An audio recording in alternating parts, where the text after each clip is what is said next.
부활에 참여하면 복을 받습니다. 이 말씀을 증거하겠습니다. 요즘 춘천에 있는 한마음교회에서 굉장히 부흥이 일어나고 있습니다. 그런데 그 교회는 특징이 오로지 부활만을 전합니다. 예수 그리스도 안에 있는 부활만을 반복해서 전하고 있지요. 그랬더니 많은 젊은이들이 몰려가고 있습니다. 그리고 젊은이들이 다 믿음의 승리를 체험하고 있습니다. 오로지 부활신앙을 가졌더니 그런 능력들이 나타난다고 교회에서도 증거하고 있고 또 국민일보에도 간증들이 연재가 되고 있습니다. 우리에게 필요한 것은 예수 그리스도의 부활에 참여하는 그런 믿음입니다. 예수 그리스도가 우리를 새롭게 하심에 자꾸 우리가 참여해서 그 예수 그리스도의 이루심이 나타나도록 그렇게 살아야 됩니다. 그것이 구원은 우리가 살아가는 바른 삶의 자세가 됩니다. 하나님은 이렇게 말씀하셨습니다. 히브리 12장 10절 오직 하나님은 우리의 유익을 위하여 그의 거룩하심에 참여케 하시느니라 그랬습니다. 우리가 거룩할 수 없는 존재나 그러나 하나님의 거룩함에 예수 그리스도의 이름으로 참여하는 것입니다. 그래서 우리가 거룩해질 수가 있습니다. 우리는 죄와 상관이 늘 있는 사람이나 예수 그리스도의 깨끗게 하심에 참여해서 우리가 깨끗함을 잊게 되는 것입니다. 그리고 우리가 할 일은 그 예수 그리스도를 통해서 이루신 하나님의 놀라운 사랑에 참여하는 것입니다. 그래야 그것이 나타나는 것이죠. 바울은 왜 능력이 사람이 됐습니까? 그는 범사에 예수 그리스도의 부활에 참여하려고 했기 때문입니다. 부활에 참여하려고 하면 그 능력이 나타납니다. 그것은 그가 증거를 한 것이죠. 빌립보서 3장 10절로 12절 내가 그리스도와 그의 부활과 권능과 그 고난에 참여함을 알고자 하여 그의 죽으심을 본받아 어떻게 해서든지 죽은 자 가운데서 부활에 이르려 하노니 내가 이미 얻었다 함도 아니 온전히 이루었다 함도 아니라 오직 내가 그리스도 예수께 잡힌 바 된 그것을 잡으려고 달려가노라 그랬습니다. 바울은 언제나 부활에 참여해서 예수 그리스도가 잡아버린 것을 자기도 잡으려고 달려가는 인생을 살았다는 것이죠. 그런데 그것은 예수 그리스도 안에 있는 그 승리가 나타나는 진실로 승리하는 삶이 되는 것입니다. 그러니 우리가 자꾸 예수님의 부활에 참여하는 그런 신앙을 가져야 되겠습니다. 우리가 1945년 일제 36년의 통치로부터 해방이 됐습니다. 그런데 그 해방을 이제는 우리가 해방이 됐다 하고 그 해방에 참여하여 누리는 사람이 있는가 하면 더러는 이런 사람도 있을 것입니다. 그래도 일제가 좋았지, 일본 사람들이 아주 좋았지 라고 하면서 그 잔재에 짓눌려 있는 사람도 있었을 것입니다. 그 해방의 기쁨에 참여하지 않는다면 해방이 되었어도 그는 해방과 상관이 없는 것처럼 예수 그리스도의 온전하심이 우리 가운데 선포가 됐지만 그 온전하심에 참여하지 않는 자는 예수 그리스도와 상관이 없는 자가 되는 것입니다. 예수 그리스도가 우리를 다 고치시는 것입니다. 그런데 왜 우리가 낫지 않습니까? 그것은 우리가 아직 예수 그리스도의 고치심에 온전히 참여하지 못하고 바울처럼 참여하려고 하는 과정 속에 있기 때문입니다. 그걸 우리가 이해를 하면 됩니다. 왜 우리는 마음이 행복하지 않습니까? 그것은 예수 그리스도가 우리에게 놀라운 평안을 주실 수밖에 없는 분인데도 그럼에도 불구하고 우리가 그 평안에 온전히 참여하지 못하고 참여하려고 하는 과정 속에 있기 때문에 여전히 우리에게 불안이 남아있는 것뿐입니다. 그러나 우리가 참여할수록 놀라운 승리가 나타나도록 예수님이 이미 모든 것들을 우리 가운데 부어주셨다 하는 믿음을 우리가 갖고 바울처럼 전진할 수 있어야 되겠습니다. 참여하려고 하지 않고 이루려고 하지 않고 누리려고 하지 않고 자꾸 달라고만 하면 문제가 생깁니다. 마가복음 11장 24절 누구든지 주님께 구하고 기도하는 것은 그러므로 받은 줄로 믿으라 이렇게 말씀하셨습니다. 받을 줄로 믿으라 그렇게 말씀하시지 않고 받은 줄로 믿으라 그렇게 말씀하시는 것이죠. 즉 기도한 것은 참회해라. 기도한 것은 받은 줄로 믿어봐라. 그러면 그대로 되리라. 이렇게 말씀하셨습니다. 우리는 이 일을 향해서 매진해야 됩니다. 이스라엘 백성들이 광야로 부름을 받았습니다. 60만 3,550명이 부름을 받은 거지요. 그러나 60만 3,548명은 그 어간에도 끊임없이 하나님께 요구를 했습니다. 하나님 이걸 주십시오. 하나님 이걸 주십시오. 먹을 걸 주십시오. 파, 마늘, 후추, 고추를 주십시오. 자꾸 그렇게 말했습니다. 그러나 하나님께 달라고만 한 사람들은 모두가 다 천국 적과 꿀이 흐른 땅에 들어가지 못했습니다.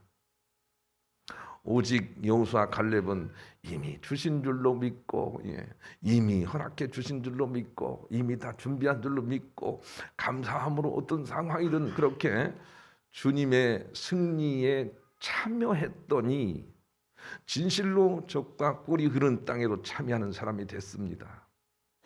우리에게 필요한 것은 요구하는 믿음이 아니라 요구한 것은 받은 줄로 믿는 참회하는 믿음이 필요한 것이죠. 우리는 습관적으로 우리 요구한 것이 주님의 뜻에 맞는지를 확인하고 그것이 이미 우리에게 주어졌다는 믿음의 선포와 그리고 그걸 누림이 우리 가운데 필요합니다. 그때 주님의 역사가 나타날 것이기 때문에 그런 것입니다.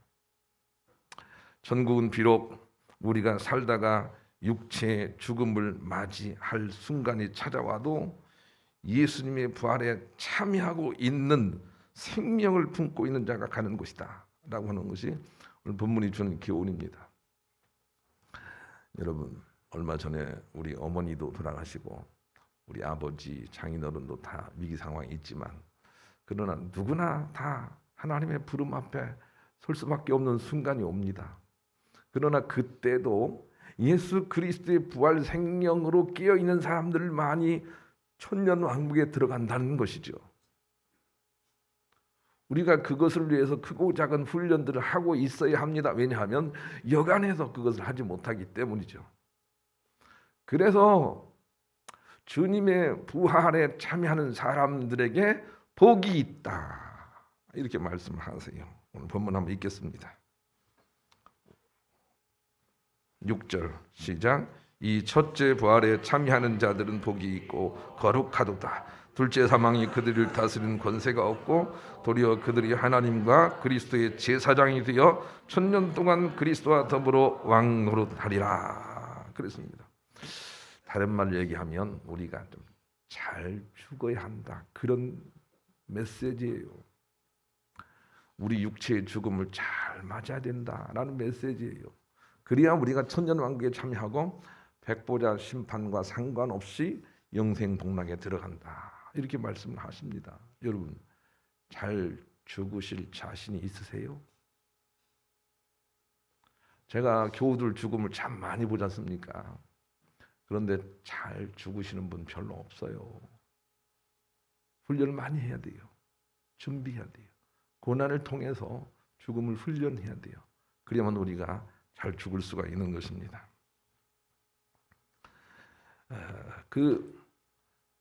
하나님께서 이 세상에 온 인간 중에서 온전해서 천국 갈 수 있는 사람은 단 한 사람밖에 없다 이렇게 보고 계십니다. 그 한 사람이 예수 그리스도이세요. 그래서 예수 그리스도만 하나님이 구원을 하실 것입니다.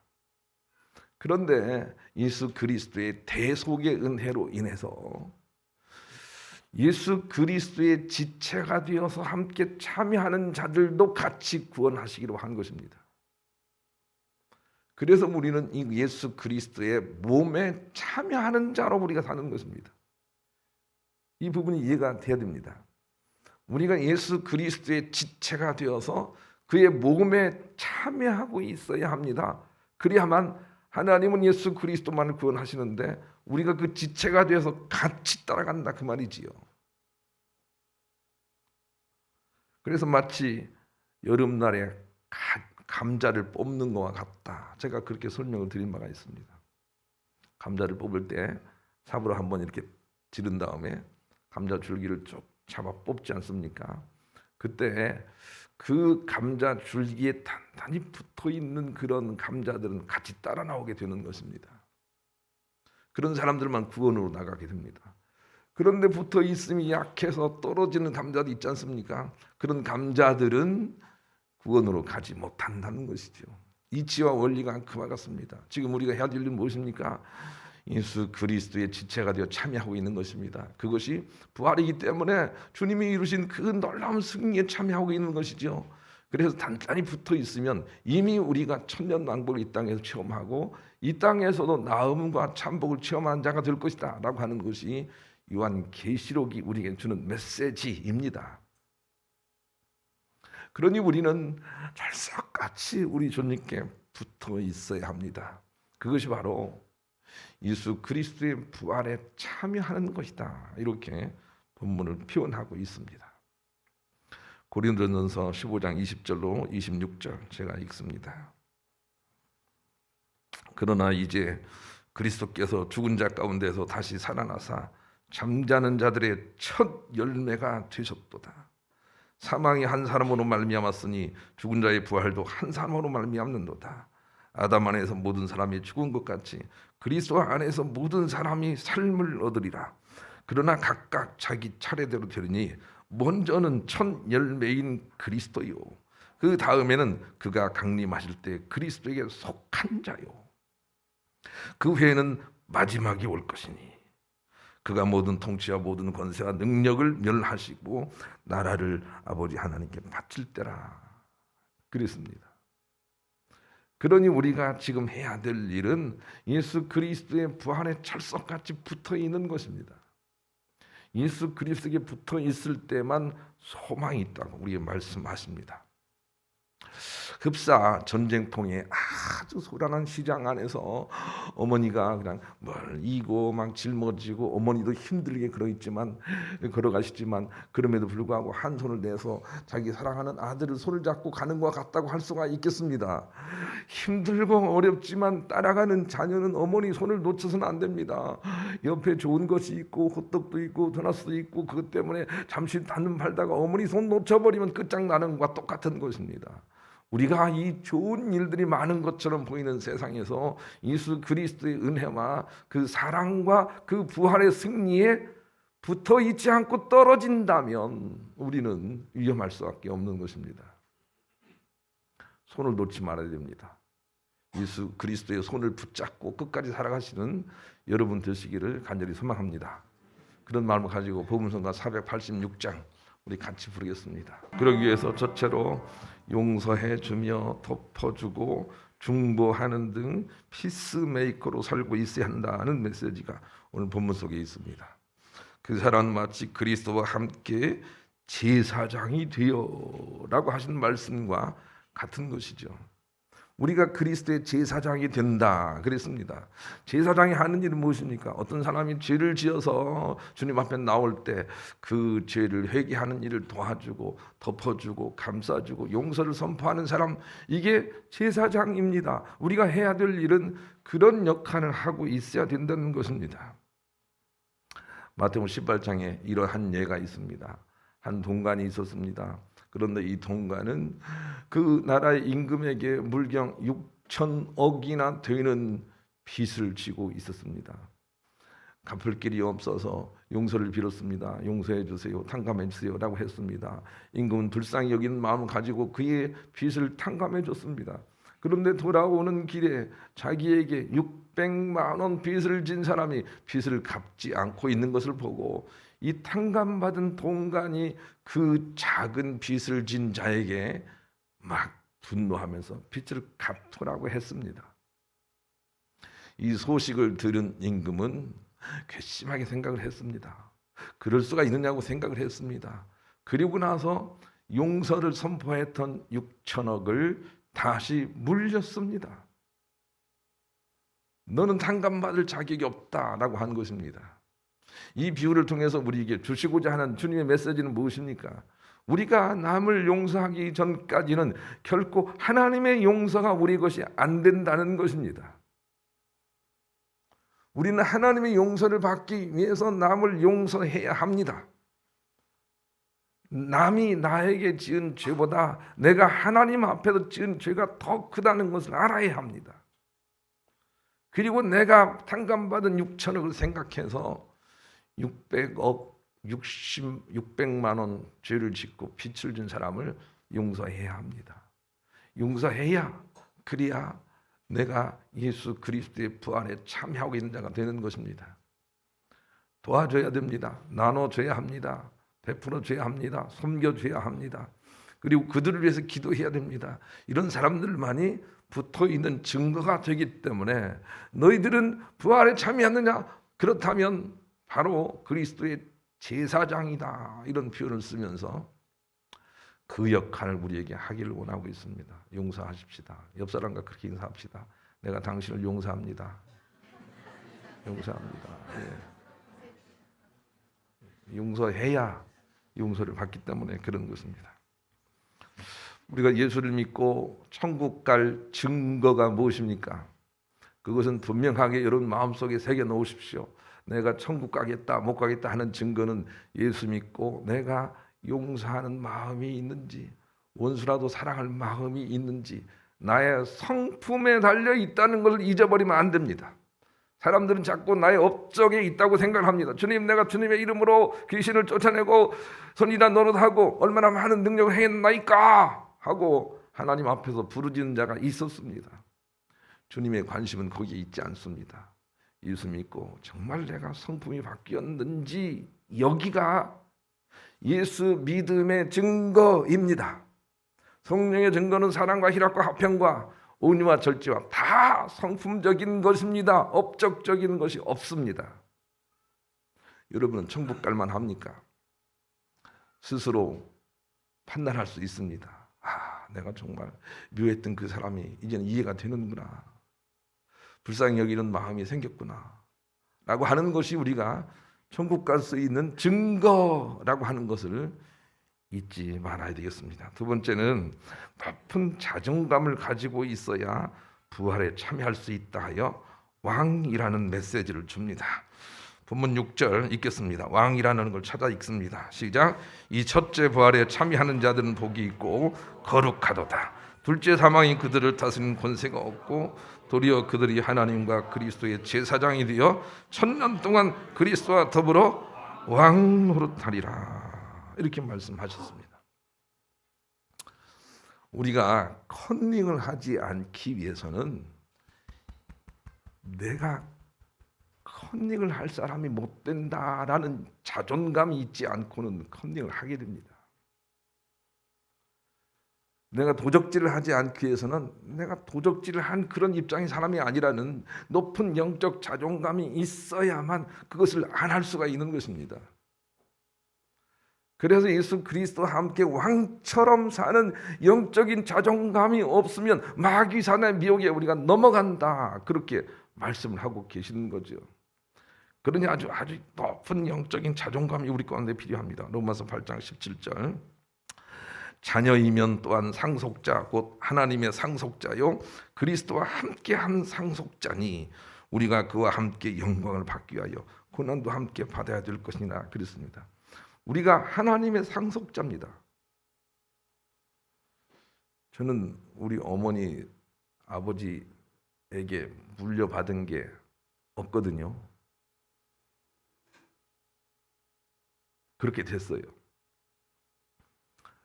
그런데 하나님께는 물려받을 게 많아요. 하늘 아버지에게는 물려받을 게 많아요.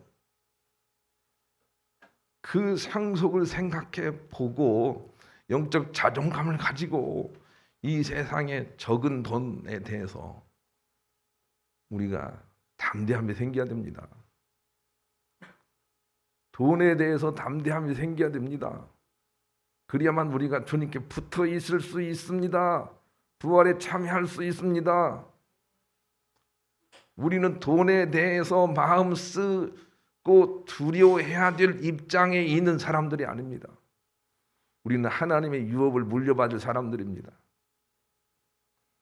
그러니 그런 자존감이 없으면 우리는 우리를 지켜내지 못하는 것입니다. 여러분, 어떤 한 일을 외면하고 벗어나기 위해서는 그 일보다 훨씬 높은 자존감이 필요합니다. 요셉이 보디발 장군이 유혹하는 곳에서 과감히 물리치고 떠나옵니다. 한 번만 그렇게 한 것이 아니고 아주 밤이면 밤마다 그렇게 했다는 기록이 있습니다. 그런데 그곳을 물리치고 떠나 나오는 요셉의 마음 속에는 어떤 마음이 있었을까요? 내가 하나님의 참복을 받아야 될 사람인데 그런 일로 내가 하나님의 참복을 가리울 수 없다는 마음이에요.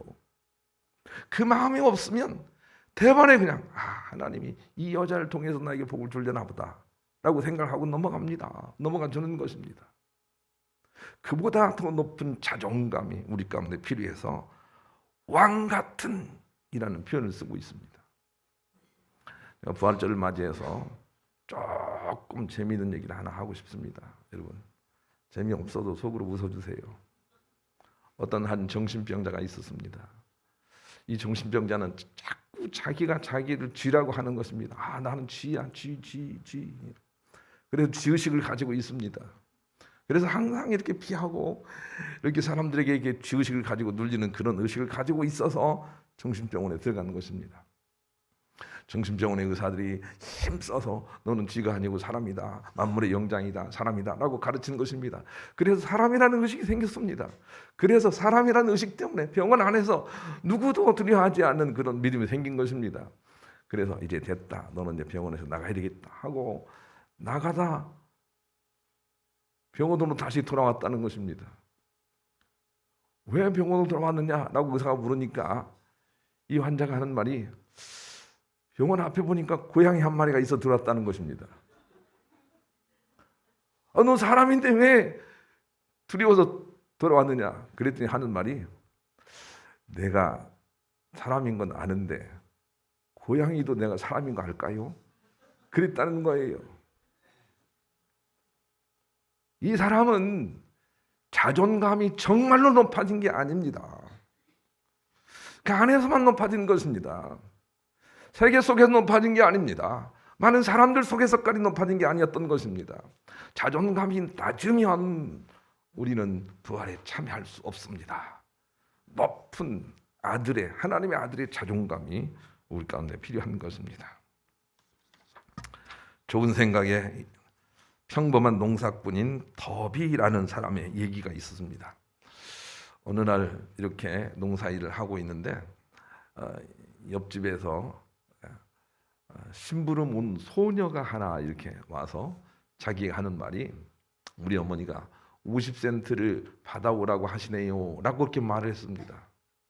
더비가 농사도 하고 있고 바쁘고 상황이 그러니까 없어 이따 줄게 가 라고 그렇게 얘기를 하는 것이지요. 그런데 이 소녀가 대답하기를 네 알긴 하겠어요 라고 그렇게 서 있는 거예요. 네 알겠어요 하고 서 있는 거예요. 조금 있다 바쁘니까 가라니까 라고 그렇게 얘기해도 네 알겠어요 하고 서 있는 거예요. 그런데 물경 몇십 분을 그렇게 서 있던 거죠. 간 줄 알았는데 또 서 있는 거예요.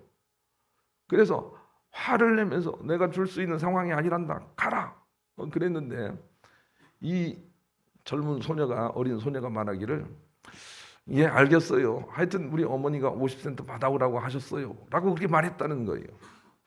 그때 이 더비라는 농사꾼이 50센트를 주어서 보냅니다. 주어서 보내면서 하는 말이 이거예요. 나는 그 소녀에게 내가 줄 수 없는 상황이라고 말하고 가라고 했는데 그 소녀가 내라고 대답을 하지만 그 눈동자는 받아내지 않고는 안 가겠다는 눈동자였다는 것입니다. 그래서 그 눈동자를 보고 마침내 내가 주지 않을 수는 없었으나 나는 그에게 큰 것을 배웠다라고 생각을 하면서 그 눈동자를 일생 동안 기억을 하고 살았다는 거예요. 그래서 자기는 농사일을 접고 보험 입판을 하게 됐는데 그런데 보험 입판을 하면서 늘 그 소녀의 눈동자가 되려고 애를 썼다는 거예요. 보험 들어주세요. 싫어 가. 그렇게 말하는 상황 속에서도 그 소녀의 눈동자를 가지고 네 알겠어요 하고 그렇게 옆에 있었더니 보험을 들어주더라는 것입니다. 그래서 보험왕이 됐다는 그런 기록을 제가 본 적이 있습니다. 여러분 우리가 배워야 할 부활 의식은 그와 같은 것입니다. 상황은 자꾸 우리를 힘들게 할 것입니다. 너 좀 아파봐라. 너 좀 가난해져 봐라. 너 좀 어떻게 모욕을 좀 당해봐라. 너 좀 잘못돼 봐라. 너 좀 미끄러져 봐라. 너 좀 떨어져 봐라. 너 좀 어떻게 잘못돼 봐라 하고 이런 상황을 줄 것입니다. 그때 우리가 해야 할 일은 네 알겠어요 하면서 말똥말똥하게 예수 그리스도의 부활의 눈총으로 바라보고 있는 것입니다.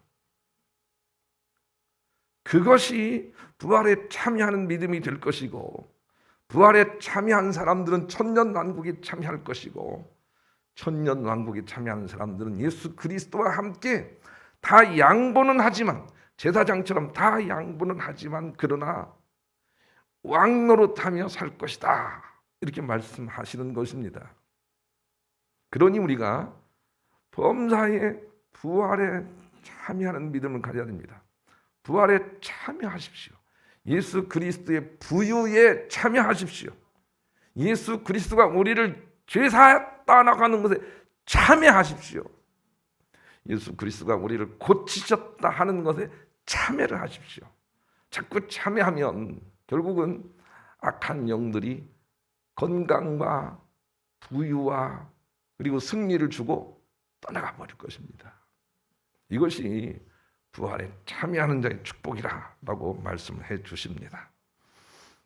세례는 부활에 참여하여 살겠다는 다짐입니다. 오늘 세례받는 네 분이 계신데, 베드로전 3장 21절 물은 예수 그리스도께서 부활하심으로 말미암아 이제 너희를 구원하는 편이 곧 세례라. 이는 육체의 더러운 것을 제하여 버림이 아니요 하나님을 향한 선한 양심의 간분이라. 세례는 우리 속에 있는 죄악의 문제를 다 제하는 그런 의식이 아닙니다. 이제 우리 죄악의 문제를 예수 그리스도의 사함의 은혜로 다시 극복하고 살겠다는 그런 결단과 다짐인 것입니다. 다른 말로 얘기하면 부활에 참여하는 의식, 참여하겠다는 의식이 바로 세례인 것입니다. 또한 성찬은 부활에 참여된 것을 잊지 않고 기억하려는 의식입니다. 오늘 우리가 또 성찬도 나눌 텐데, 우리가 쥐가 아니구나, 내가 쥐가 아닌데 쥐처럼 생각했구나 하고 다시 하나님의 아들의 권세를 회복하는 것, 기억하는 것, 이것이 바로 성찬이어야 하는 것입니다. 오늘 우리가 약속한 예식을 행하는 것 같으나 영적으로는 거대한 변화를 체험하는 것이니 세례와 성찬을 통해서 예수 그리스도의 부활에 참여하게 되기를 원하고, 그래서 그 능력도 체험하시는 복된 여러분들이 다 되시기를 우리 주님의 이름으로 간절히 축원합니다.